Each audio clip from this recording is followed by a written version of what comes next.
Assalomu alaykum hurmatli obunachilar. Bugun biz bo'g'imlardagi og'riqlar haqida gaplashamiz. Xo'p, bo'g'imdagi og'riqlarni kelib chiqish sababi har xil bo'ladi. Xo'p, asosan 40 yoshdan oshgan insonlarda bu ko'proq kuzatiladi. Og'riqlarni keltirib chiqaruvchi asosiy omil tiza minskning yirtilishi va buning natijasida to'qay qavatining yemirishi hisoblanadi. Bu kasallik artroz xastaligi deyiladi.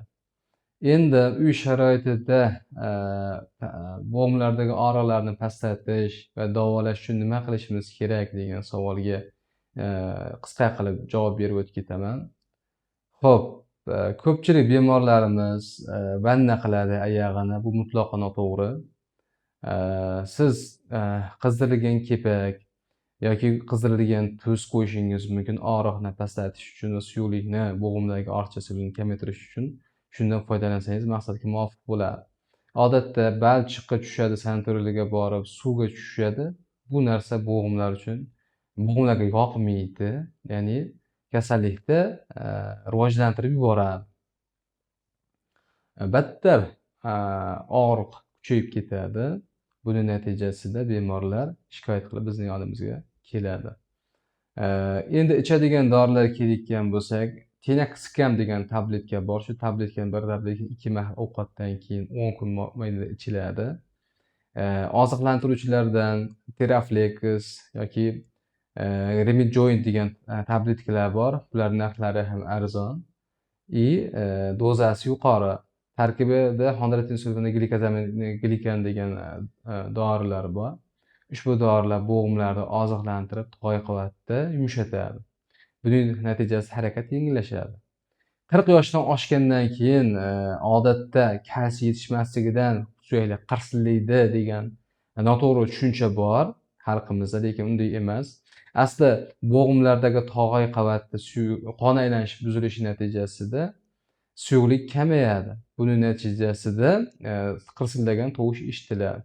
Bu uchun nima qilishimiz kerak degan savolga bo'g'imlarda oziqlantiruvchi dorilar iste'mol qilish yoki tabiiy vositalar bo'lgan xolodez, suyak sho'rva, shunga o'xshagan kollagenga boy mahsulotlar iste'mol qilish lozim bo'ladi. Endi bo'g'imlarda og'riqlarga inson tanasidagi og'ir yuk, ya'ni ortiqcha vazn ta'sir qiladimi degan savolga ha, albatta bu ta'sir qiladi. Qancha insonni og'irligi oshib borgan sari bo'g'imlarga, butun tanaga kuch keladi, yuk bosadi. Bo'g'imlar orasidagi minsik yoki xalq tilida parda deyiladi, bularga nagorsiz tushib eziladi. Buning natijasida qon aylanishi buziladi. Qon aylanish buzilgani hisobiga o'sha bo'g'imlardagi pardalar yupqalashadi, ya'ni kuchsizlangan hisobi. Va ikkita bo'g'im orasi yaqinlashib, bir-biriga tegib qoladi va harakatda ovoz chiqadi va bo'g'imlar bir-birini yemirib qo'yadi. Xo'p, sizlarga oddiy usulda aytaman. Inson tanasi misol uchun 170 bo'layotgan bo'lsa, 70 kilo vazn uchun norma hisoblanadi. 180 inson uchun 80 kilo norma hisoblanadi. Uni oshig'i, undan baland vez inson tanasiga zarar hisoblanadi. Xo'p, endi hozirgi vaqtda GMO, ya'ni gen modification, ya'ni gen o'zgartirilgan mahsulotlar ko'pligi, tabiiy mahsulotlarning kam insonlar tomonidan iste'mol qilinishi, qovurilgan mahsulotlar, dullangan mahsulotlar ko'p iste'mol qilishi natijasida tanada ochlik yuzaga kelyapti. Ya'ni inson to'q bo'lgani bilan hujayralar kerakli bo'lgan moddalarni o'zlashtira olmayapti. Buning natijasida hujayralar kuchsizlanishi yuzaga kelyapti.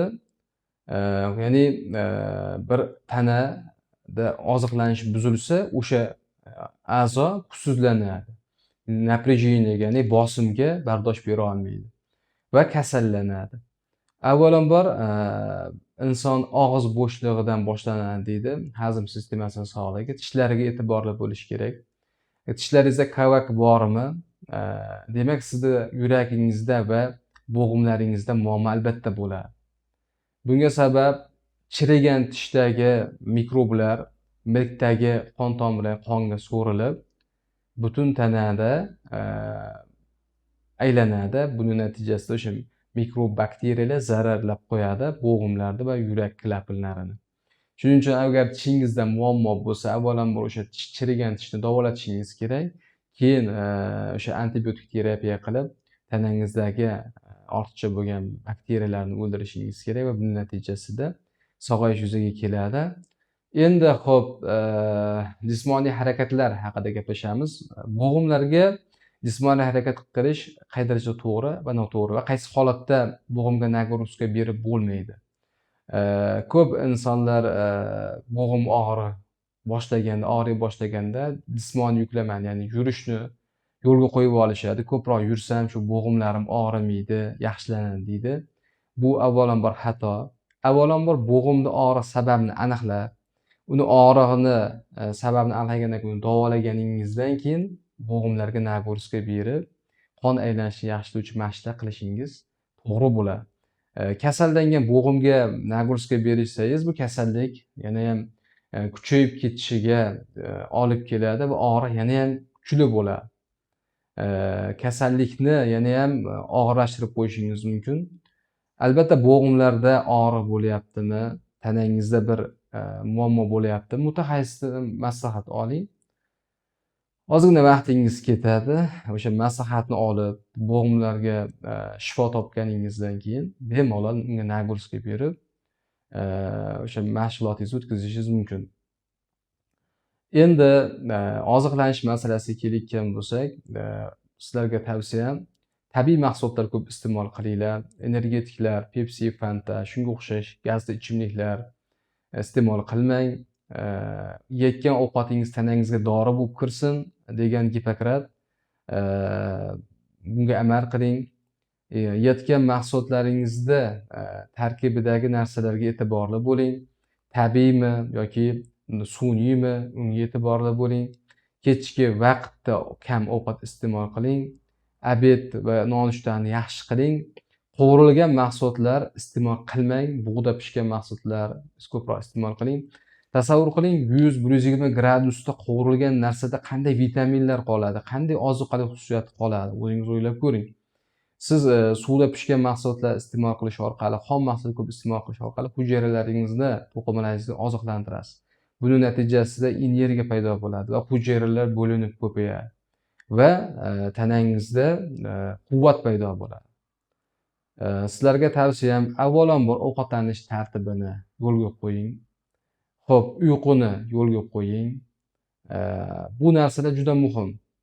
Inson tanasini oziqlantiruvchi mahsulotlar, oziqlantiruvchi ovqatlar, bu narsalar tanani mustahkam qiladi va kasalliklarga chidamliligini oshirib beradi. Uyqu esa stressni oldini oladi. Stress bu katta nagruska hisoblanadi organizm uchun. Chunki kortizol degan yurak ustidan gormon ajrab chiqqandan keyin butun tanani yondiradi. Ya'ni o'sha katexolamidlar davleniyani ko'taradi, hazm sistemasini bloklaydi, ya'ni ovqatingiz hazm bo'lmay turib qoladi.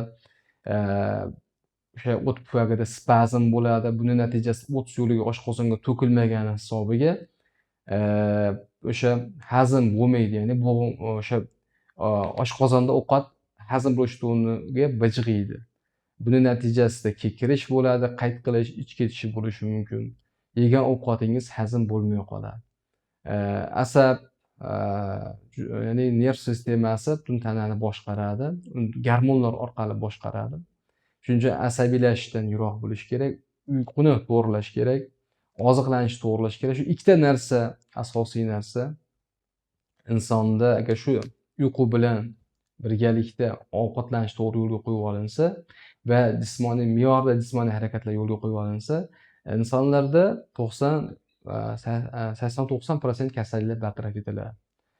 Telefon kechasi 12-1 gacha ko'rib yotib, 2-3 soat uxlab, kunduzi bo'shashib yurib, rejim buzgan insonlar odatda ko'p kasallikka chalinadi.